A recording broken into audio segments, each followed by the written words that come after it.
Well, welcome back to the final installment of creating a teacher test. And so, the last part, we're just going to look at the administration tab. So, I've got a test pulled up here and the administration tab.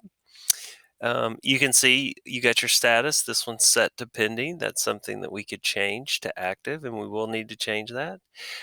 You can share a copy of this test with other users if you wanted to share this with a co teacher or someone else in your building. And then this is the point at which you can also share this test with a team, at which point it would go into one of the team tests versus a teacher test. Um, there is an option to go in and do a rescore. Occasionally, we've had a situation where maybe a had a question wrong or maybe had the wrong answer choice. And so, what you can do is you can go back into the question, change the question weight to 0, and hit a rescore. And essentially, that will take that question out of the test if it's weighted at 0. So, rescore is a good option if you ever have a bad question in the test and none of your students' information or data changes. So that's a good option. You can also go in and clear the answer sheet as well as delete an answer sheet. So generally speaking, there's not many times when we want to go in and actually delete an answer sheet or clear an answer sheet. Um, Usually the rescore is just to deal with an individual question, but do know that when you go in and delete answer sheets or clear them, that's going to take all the student answers out. Um, as far as testing style, you can do just the traditional bubble sheet or an interactive assessment.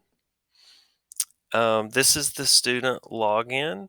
There's an option to copy that to the clipboard. Once you copy that to the clipboard, you can post that in your you know, student chat. You can make a link to that directly in Canvas. Whatever is the most convenient way for you to communicate to your students. Again, all students will use their 6-digit ID and the password CFB test. There is an option here to enable the calculator. So there's a basic 4-function calculator and then a scientific calculator. And that's for all students. So there's no option to just enable it for select students. It's either all students get those two or none. Um, Enabling students to view their submitted responses. That is a new option available in Aware. And so at the end of the testing session, if that's selected, each student will see exactly how they performed. And then, as I talked about earlier, if there's a rationale for that answer, they'll also be provided that rationale.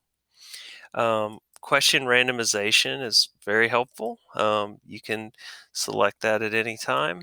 And then text to speech. And then for text to speech, this is a new feature that's been recently added.